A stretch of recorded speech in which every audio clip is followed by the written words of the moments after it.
안녕하세요. 베드로의 신앙 고백과 예수님의 순환 예고입니다. 오늘 본문은 마가복음 8장 27절에서 9장 1절입니다. 27절. 예수께서 제자들을 데리고 가이사랴 빌립보에 있는 여러 마을로 가셨습니다. 가는 길에 예수께서 물으셨습니다. 사람들이 나를 누구라고 하느냐? 가이사랴 빌립보는 헤롯 빌립이 티베리우스 황제를 기념해서 재건한 도시입니다. 또한 고대 이교에서 가장 유명한 판이라는 다산의 신이 경배받고 있었습니다. 그러니까 그 도시는 다양한 고대 종교들이 한 곳에 모이는 개울과 같은 곳이었습니다.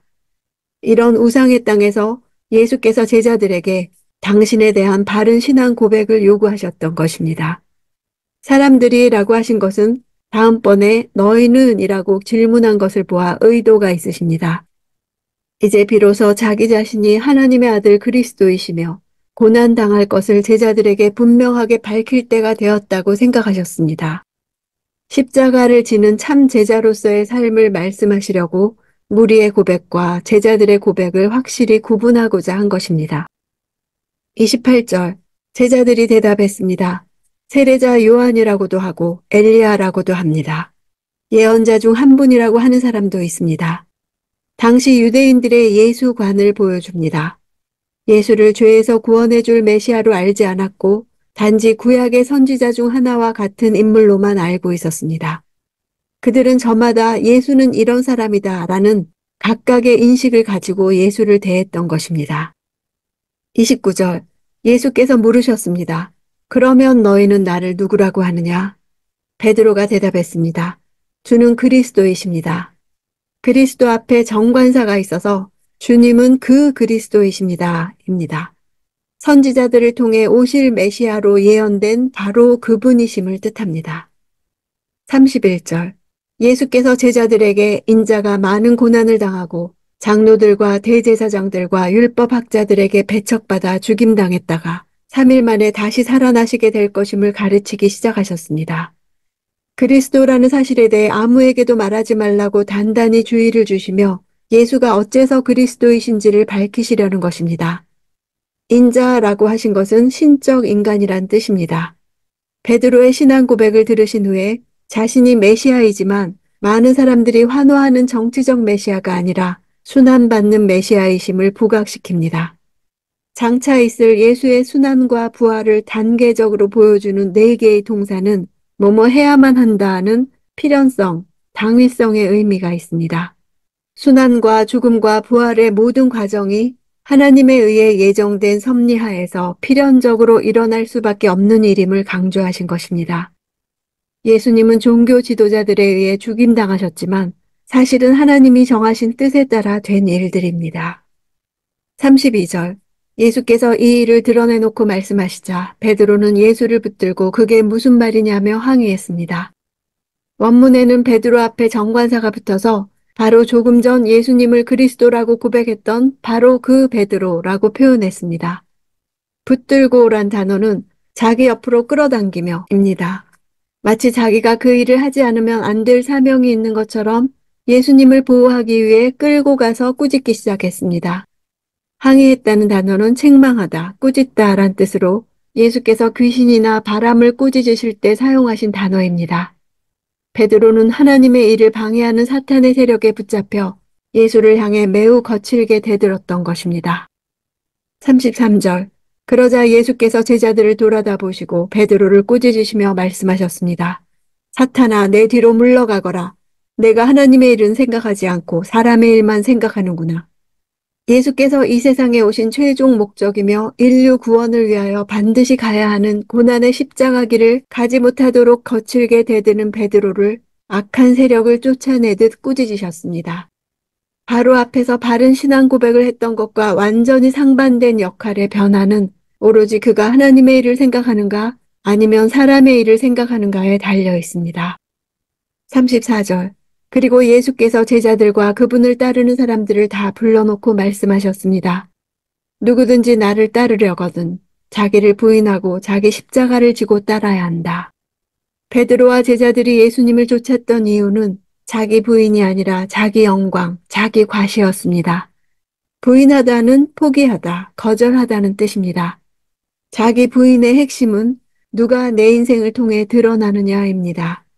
자기 십자가를 진다는 것은 1세기 당시에 사형 선고받은 죄수가 자기가 못 박힐 십자가를 지고 형장으로 걸어가는 것처럼 하나님께서 각 사람에게 지워주시는 자기에게 속한 십자가를 지는 것입니다. 목적지는 처형장입니다. 죽음의 자리까지 가는 것입니다. 따라야 한다는 현재 시제입니다. 십자가의 길을 끝까지 계속해서 따라가야 한다는 것을 말해줍니다. 35절. 누구든지 자기 생명을 구하려고 하는 사람은 잃어버릴 것이요. 누구든지 나와 복음을 위해 자기 생명을 버리는 사람은 구할 것이다. 여기서 생명이란 단어는 푸시케입니다. 심리학 사이콜로지의 어원입니다.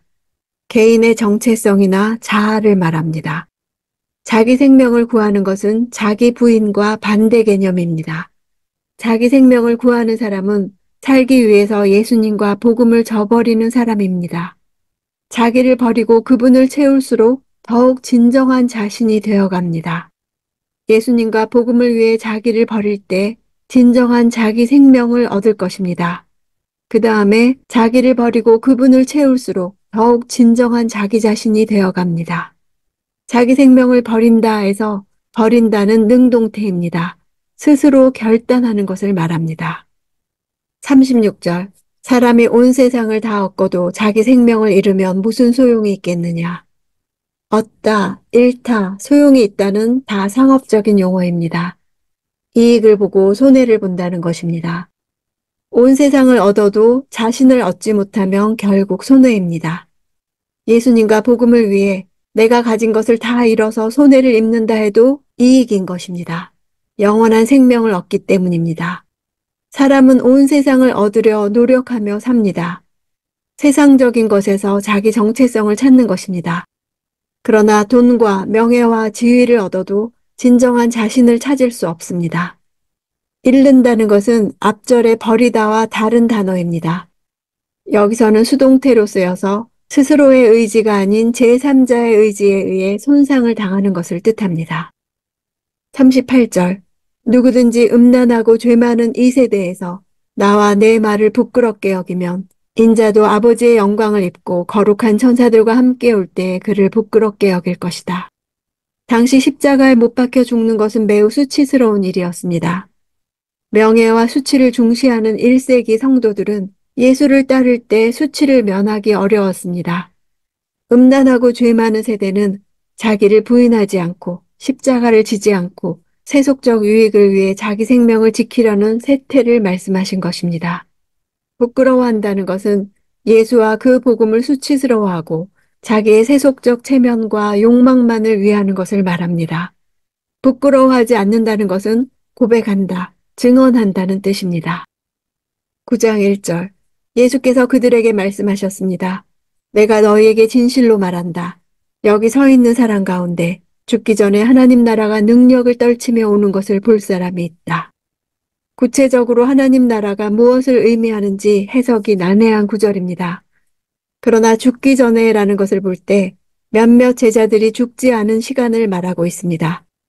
하나님 나라가 능력을 떨치며 온다는 것으로 볼 때 예수의 부활과 승천과 오순절 성령 강림을 말하는 것으로 봅니다. 날마다 쏟아지는 정보의 홍수 속에서 무엇을 들을 것입니까? 진리를 듣는 것만이 나를 있어야 할 곳에 붙들어 매고 떠내려가지 않고 중심을 잡게 해줍니다. 베드로가 예수님을 그리스도로 고백한 것은 옳았습니다. 그러나 그가 생각한 그리스도는 하나님의 생각과 달랐습니다.